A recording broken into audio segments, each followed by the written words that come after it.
Hello friends, welcome to literary scholar channel. और आज हम गीतांजलि बुक से सॉन्ग 2 का एक्सप्लेनेशन आज देखेंगे। और इससे पहले कि एक्सप्लेनेशन मैं शुरू करूं, आपसे मैं कुछ बात करना चाह रही थी। अभी आप कुछ दिनों से देख रहे होंगे चैनल पे ज्वाइन बटन आ गया है, तो आप अब जो है मेंबरशिप ले सकते हैं इस चैनल पे। और मेंबरशिप लेने में आपको जो फ़ायदा मिलेगा वो ये कि नेक्स्ट जो भी एक्सप्लेनेशन का वीडियो होगा वो अब सिर्फ मेंबर्स के लिए होगा। और उन्हीं के लिए मैं एक्सप्लेनेशन करूँगी line by line, word by word. दूसरा कि ये 3 लेवल के मेंबरशिप हैं इसमें। पहला लेवल है 199 का मेंबरशिप, उसमें आपको आपके हिसाब से एक्सप्लेनेशन मिलेगा। आप जो भी रिक्वेस्ट करेंगे आपको एक्सप्लेनेशन उसका मैं दे दूँगी। और साथ ही साथ कुछ इम्पॉर्टेंट जो टॉपिक्स हैं जिसमें अमेरिकन लिटरेचर, अफ्रीकन लिटरेचर के जो इम्पॉर्टेंट वर्क है उसके बारे में भी मैं आपको डिस्कस करूँगी। और explanation is not only for poetry या एपिक्स, लेकिन ड्रामा का भी एक्सप्लेनेशन और नॉवेल, जो इम्पॉर्टेंट नॉवेल हैं उसका डिटेल्ड आपके साथ मैं उस पर इंफॉर्मेशन आपको प्रोवाइड करूँगी। तो ये है 199 के लिए। अब अगर 599 जो दूसरा लेवल है उसमें है कि आपको एक्सप्लेनेशन तो मिलेगा ही मिलेगा, साथ ही नेट की पूरी क्वेश्चन पेपर का पूरा एक्सप्लेनेशन आपको मिलेगा। साथ ही आपको जितने भी ऑप्शन हैं उसके सारे A to Z everything regarding, अगर 2013 का पेपर मैंने उठाया है तो 2013 के पेपर से मैक्सिमम जितने भी क्वेश्चन उस पेपर से डिराइव हो सकते हैं वो सारे एज ए वीडियो आपको मिलेंगे। और इसमें आपके पास भी एक्सप्लेनेशन, साथ ही साथ आपको ये भी मैं टिप्स दूंगी कि अगर आप यूनिवर्सिटी लेवल पे हैं तो आपको किस तरीके के आंसर राइटिंग करनी चाहिए, क्या इंपॉर्टेंट कोटेशंस आपके सिलेबस में, अगर कोई वर्क है तो उसमें इंपॉर्टेंट कोटेशंस क्या होंगे जिसको आप पॉइंट आउट करेंगे और आपको जो है उसका मतलब आप लिख पाओ। कुछ इंपॉर्टेंट कोटेशंस मैं आपको प्रोवाइड करूंगी जो कि आप अपने आंसर में लिख सकते हैं उन्हीं पर्टिकुलर एक्सप्लेनेशन के बुक से। साथ ही साथ जो अर्लियर 199 के पास जो सुविधा होगी वो आपके पास भी होगी। फिर आता है 299 का, और उसमें है कि आपका पूरा सिलेबस ख़त्म कराने की ज़िम्मेदारी मेरी होगी विद PDF नोट्स। जो भी आप सब्जेक्ट में मतलब जिस यूनिवर्सिटी से भी हैं आपको मेल करना होगा अपना सिलेबस, और मैं एज़ सुन एज़ पॉसिबल उसको आपके सेमेस्टर का डेट टाइम आपको मुझे मेंशन करना होगा। और आपके सेमेस्टर का पूरा जो भी एक्सप्लेनेशन मतलब everything related to your syllabus जो कि है वो मैं आपको कंप्लीट करने की कोशिश करूँगी जितनी जल्दी हो सके। आपके सेमेस्टर से एटलीस्ट 1 मंथ पहले मैं आपके सारे सिलेबस को ओवर करने की कोशिश करूँगी, जिससे आपको 1-1.5 महीने का पूरा टाइम मिल जाए उस सिलेबस को रिवाइज़ करके एग्ज़ाम देने के लिए। तो ये कुछ इम्पॉर्टेंट बेनिफिट्स हैं जो कि मेंबरशिप लेने के लिए आप ले सकते हो। अब आते हैं पोएम पे। तो पोएम पे है कि, और यस, जो सब्सक्राइबर्स हैं अगर आप मेंबरशिप नहीं भी लेना चाह रहे हो तो कुछ वीडियोस जो हैं वो जैसे डेली आती हैं आपके पास वो वीडियोस आएंगी, और मेंबर्स के लिए स्पेशल जो है वो उनको अलग से मिलेगा। वो एक पर्टिकुलर ग्रुप के लोग होंगे जो कि डिमांड करेंगे, तो उनके हिसाब से, डिमांड के हिसाब से वो वीडियो उनको मिलेगा। तो चलते हैं आगे। अब पोएम पे आते हैं। तो पोएम के बारे में अगर हम कहें तो गीतांजलि रविंद्रनाथ टैगोर की एक बहुत ही इम्पॉर्टेंट इनका बहुत ही इम्पॉर्टेंट वर्क है। और गीतांजलि को इन्होंने एक तरीके से कहा जाए तो रविंद्रनाथ टैगोर ने इसको बंगाली में लिखा था, और बंगाली में लिखने के बाद इसको इंग्लिश में ट्रांसलेट किया गया। तो इस तरीके से इसके बारे में कुछ इम्पॉर्टेंट इन्फॉर्मेशन है। अब रही बात रविंद्रनाथ टैगोर के बारे में, तो टैगोर के बारे में आपको पता है कि he is the first person in literature in India, या कहा जाए कि ओनली पर्सन जिनको कि नोबेल प्राइज़ मिला है। और गीतांजलि के बारे में जो कमेंट किया है वो W.B. येट्स ने किया है, और उनका जो पहला पेज है उस पर उन्होंने अपनी बात रखी है। तो तो ये कुछ इम्पॉर्टेंट इन्फॉर्मेशन है अबाउट गीतांजलि एंड टैगोर, और कुछ इनके डिटेल्स तो मैंने मुझे जहाँ तक लगता है कि मैंने आपको पहले भी इनसे रिलेटेड कुछ फैक्ट्स बता रखे हैं, और साथ ही साथ पहला पोएम जब मैंने डिस्कस किया है इसका, तो गीतांजलि के बारे में भी मोर और लेस आपको उस वीडियो में मिल जाएगा। तो अब आते हैं आज के पोएम पे। आज का पोएम है When thou commandest me। अब यहाँ दाऊ का मतलब, thou is the old English word for you के लिए जो है वो एक पुराना इंग्लिश में, ओल्ड इंग्लिश में यू के लिए दाऊ यूज़ किया जाता था। तो यहाँ पे उन्होंने गॉड जो मेकर हैं उनको कह रहे हैं कि पोएट कह रहे हैं कि मेकर से, गॉड से, कि he sings only when God commanded him to sing. जब गॉड उनको कमांड करते हैं सिंग करने के लिए, वो तभी सिंग करते हैं, वो तभी पोएट्री लिखते हैं, वो तभी ब्यूटीफुल सॉन्ग्स लिखते हैं। ठीक है, तो इसमें ये कह रहे हैं कि वो तभी ही sings only under the divine inspiration, divine के इंस्पिरेशन के अंदर ही वो पोएम लिखते हैं। तो अब एक्सप्लेनेशन पे आते हैं। When thou commandest me to sing, it seems that my heart would break with pride। ये कह रहे हैं कि जब जब आपने मुझे कमांड किया है गाने के लिए, इंस्पायर्ड किया है, जब जब मुझे डिवाइन इंस्पिरेशन मिला है, मेरा जो हार्ट है उसके अंदर जितना भी प्राइड है, वो प्राइड ब्रेक ऑफ हुआ है, वो ब्रेक हुआ है। कहने का मतलब यहाँ ये हुआ कि जब जब गॉड ने पोएट को कमांड किया है गाने के लिए, तब तब जो पोएट हैं उनका प्राइड ब्रेक हुआ है। मतलब अच्छी चीज़ हुई है कि गर्व जो होता है, इंसान का ईगो जो होता है, वो बहुत ही डेंजरस होता है। तो वो फील कर रहे हैं कि उनका जो प्राइड, वो प्राइड जो उनके हार्ट में है, और वो कहीं ना कहीं जो कि ईविल थिंग है, वो ब्रेक हो जाती है जब गॉड उनको इंस्पायर करते हैं सिंग करने के लिए।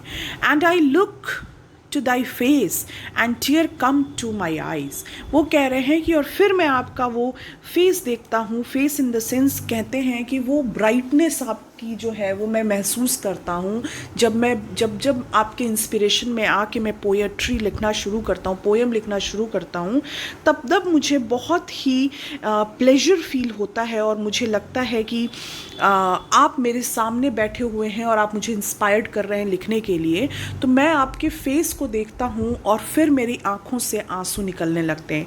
और ये आंसू किस चीज़ के हैं? ये आंसू खुशी के हैं, प्लेजर का आंसू है, ग्रैटिट्यूड का आंसू है। ठीक है, वो जॉय, टीयर्स ऑफ जॉय की वो ईविलनेस जो उनके अंदर थी, वो गॉड के इंस्पिरेशन से ब्रेक हुई, और वो गॉड को पूरी तरीके से अपने आप को समर्पित कर दिए। ठीक है, उन्होंने फुल मतलब अपने आप को गॉड को डेडिकेट कर दिया। तो इस चीज़ की खुशी होती है, और ये जब खुशी उनको ऐसी होती है तो उनके आँखों से आंसू निकलने लगते हैं। और ये आंसू जो होते हैं, ये प्राइड के आंसू हैं, ये ग्रैटिट्यूड के आंसू हैं, और ये डिवाइन के इंस्पिरेशन के लिए खुद, मतलब आप वो समझते हैं खुद को कि ये पोएट जो है वो कितने लकी हैं कि गॉड ने उनको इंस्पायर्ड किया, इस बात के आंसू हैं। ठीक है, all that is harsh and dissonant in my life melts into one sweet harmony, and my adorations spreads wing like a glad bird on its flight across the sea। अब ये कह रहे हैं कि जब जब आपने मुझे इंस्पायर किया है गाना गाने के लिए, मेरे अंदर की वो सारी गंदगी, ठीक है, जो रफ़ और अनप्लेजेंट और अनम्यूज़िकल और जो डिसहारमोनियस चीज़ें हैं मेरे अंदर, वो सब की सब मेल्ट हो जाती हैं मेरी ज़िंदगी से, वो बह के निकल जाती हैं मेरी ज़िंदगी से। ठीक है, इनटू वन स्वीट हारमनी, और वो उसकी जगह मेरे हार्ट में, मेरे दिल में एक बहुत ही लाइफ जो है मेरी वो हारमोनियस हो जाती है, वर्चुअस हो जाती है। ठीक है, वो मेल्ट हो जाता है, सारा ईविल मेरे अंदर का मेल्ट आउट हो जाता है और मेरे अंदर जो सिर्फ बचता है वो स्वीट हार्मनी बचती है और वो वर्च्यू बचता है जो मैं फील करता हूँ जब जब मैं आपके इंस्पिरेशन में आके सॉन्ग लिखता हूँ। And my adorations spread wings. Adoration का मतलब हो गया होमेज, वर्शिप। ठीक है, फिर क्या होता है, वो कहते हैं तब तब मेरे अंदर आपके लिए वर्शिपिंग की जो विंग्स हैं, मेरे वर्शिप, मेरे जो श्रद्धा, मेरी पूजा करने की जो इच्छा है, वो अपना विंग जो है वो फैला लेती है उसी तरीके से जैसे कि एक ग्लैड बर्ड की तरीके से वो फील करती है खुद को। और वो ऐसा लगता है कि वो इट्स फ्लाइट अक्रॉस द सी का मतलब क्या हुआ, एक अनंत जगह जहाँ पे मतलब कहाँ, जहाँ पे कोई बाउंडेशन नहीं है। सी में मतलब सी में एक ग्लैड बर्ड, खुश चिड़िया जो है, खुश है वो चिड़िया और वो फ्लाइट कर रही है, वो उड़ रही है अक्रॉस द सी, मतलब उसके अंदर कोई भी किसी भी तरीके का बंधन नहीं है, वो हर एक बंधन से आज़ाद होकर घूम रही है, उड़ रही है। तो उसी तरीके से पोएट भी फील करते हैं कि वो जब जब गॉड के इंस्पिरेशन में आते हैं तब तब जो है उनके अंदर से वो सारी डिसहार्मोनियस चीज़ें मेल्ट आउट हो जाती हैं और उनका जो होमेज और वर्शिपिंग वाला जो एबिलिटी है वो अपनी पंख फैला के, ठीक है, अपना पंख फैला के वो एक बर्ड की तरीके से एब्स्ट्रैक्ट डायमेंशन में उड़ने लगता है। एब्स्ट्रैक्ट डायमेंशन का मतलब यहाँ पे मिस्टिसिज्म से है। जब जब आप अपना गॉड, मतलब यहाँ पे टैगोर ये बताना चाह रहे हैं कि जब जब ह्यूमन अपने आप को इस वर्ल्ड से डिटैच करते हैं, ठीक है, तब तब वो गॉड के बहुत क्लोज आते हैं।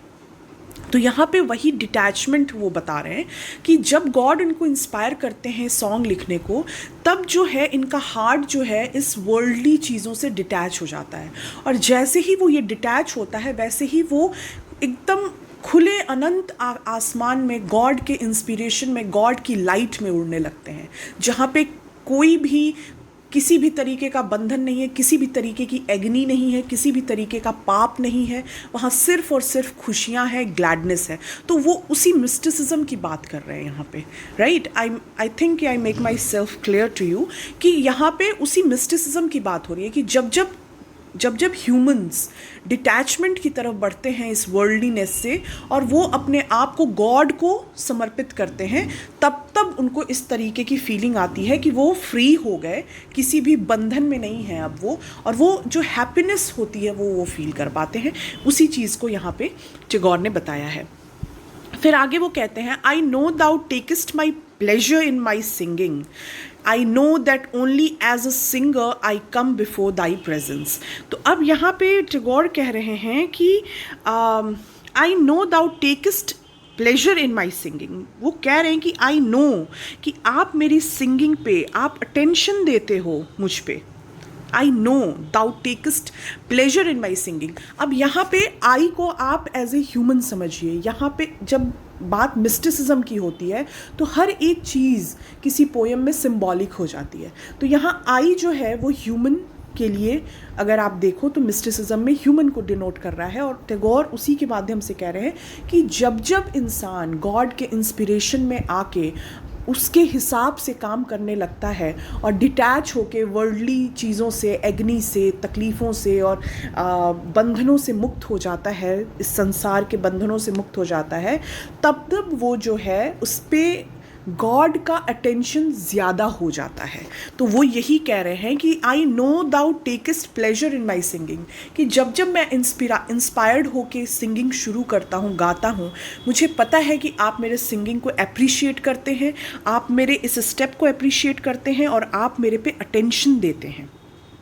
ठीक है, तो यहाँ पे आपको एक तरीके का मैसेज भी है कि जब जब आप इस सिचुएशन से थोड़े अलग होते हो और वर्ल्ड से अलग होते हो, तब आपको गॉड का अटेंशन मिलना शुरू हो जाता है। ठीक है, I know that only as a singer I come before thy presence. और वो कह रहे हैं कि मुझे पता है कि मैं सिर्फ एक सिंगर बनकर ही आपके पास आ सकता हूँ, ठीक है, और आपके प्रेजेंस को फील कर सकता हूँ मेरे सामने। क्यों? क्योंकि जब जब मैं सिंग करता हूँ वो एक डिवाइन इंस्पिरेशन से ही सिंग करता हूँ। और यही कंडीशन फुलफ़िल करने की है कि जब जब मैं मतलब आपका अगर प्रेजेंस मुझे फील करना है तो मुझे सिंगिंग करनी होगी, और सिंगिंग मैं तभी करूँगा जब आपका इंस्पिरेशन आएगा। तो यहाँ पे वो कहना चाह रहे हैं कि जब जब ह्यूमन डिवाइन के इंस्पिरेशन में आता है तो वो अपने हार्ट को खोल के गॉड के सामने रखता है, और वो तब उसका प्रेजेंस फील कर सकता है। तो अगर आपको गॉड का प्रेजेंस फील करना है तो यू शुड हैव, अपने अंदर आप झांकिए और फिर उनके इंस्पायर्ड, जिस चीज़ से वो आपको इंस्पायर करने की कोशिश कर रहे हैं, जो भी पॉजिटिविटी आप अपने अंदर फील कर रहे हो, उसको फील करके ही आप गॉड का प्रेजेंस महसूस कर सकते हो अपने आसपास। फिर है, आगे लिखते हैं, I touch by the edge of the far spreading wings of my song thy feet which I could never aspire to reach। अब वो कह रहे हैं यहाँ पे इस स्टैंजा में कह रहे हैं कि जब अब यहाँ पे फिर वही बर्ड की इमेज के साथ वो कंटिन्यू करते हैं और वो कहते हैं कि I touch by the edge of the far spreading wings of my song. मतलब वो कह रहे हैं कि आज जब भी मैं जब ये सिंगिंग शुरू करता हूँ तब मैं फील करता हूँ कि मैं उन सभी चीज़ों को, सभी बाउंड्रीज़ को टच कर पाता हूँ जो कि मतलब इतने मेरे जो सॉन्ग के विंग्स हैं वो इस तरीके से ओपन हो जाते हैं कि वो स्प्रेड होते हैं इस तरीके से जैसे कि एक चिड़िया जो है अपने पंखों को फैला के उड़ रही है अनंत आकाश में, एक बहुत ही वास्ट एटमॉस्फेयर में उड़ती है। तो वो उस एज को, उस हैप्पीनेस के एज को, कहा जाए ना कि एक तरीके से कहा जाए कि वो जो फील, गॉड की जो ग्रैटिट्यूड का जो एज होता है कि आपने मुझे सब कुछ दिया, उस एज को फील करना, उस लव को, गॉड के लव के एज को फील करना, उसके जैसा होने लगता है। ठीक है, I touch by the edge of far spreading wings of my song thy feet. आपके फीट को मेरे सॉन्ग्स छू पाते हैं क्योंकि मैं आपसे इंस्पायर्ड होकर लिखता हूँ और आपका प्रेजेंस फील कर पाता हूँ। तो वो फीट आपका, जो कि मुझे मतलब जो एक नॉर्मल इंसान के लिए आप तक पहुँचना बहुत मुश्किल है, तो जब जब मैं गाता हूँ मुझे लगता है कि मैं आपके बेहद करीब हूँ और वो एज को मैं टच कर गया जो बाकी ह्यूमंस नहीं कर पाते। तो वो इसी एज की बात कर रहे हैं, which I could never aspire to reach, और जो कि एक नॉर्मल ह्यूमन सोच भी नहीं सकता और ना वो एस्पायर कर सकता है कि वहाँ तक वो पहुँचे, गॉड के ग्रैटिट्यूड को महसूस करके, गॉड के लव को फील करे, उसके प्रेजेंस को फील करे, उस चीज़ का मतलब उस चीज़ को महसूस करना कि ईश्वर आपके साथ है। ये उसी एज की बात कर रहे हैं और वो कह रहे हैं कि मैं उस तक नहीं पहुँच सकता अगर आप मुझे इंस्पायर नहीं करते और आप मुझे मतलब आपका आशीर्वाद मुझे ना मिलता।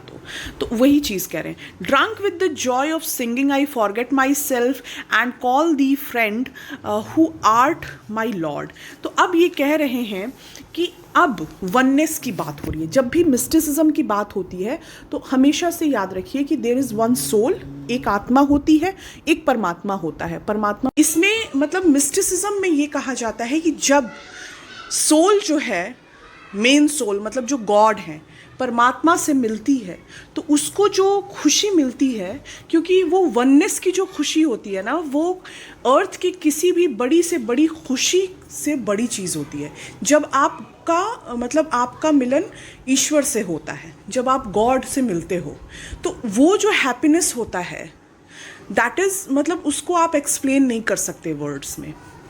तो ये उसी हैप्पीनेस की बात कर रहे हैं।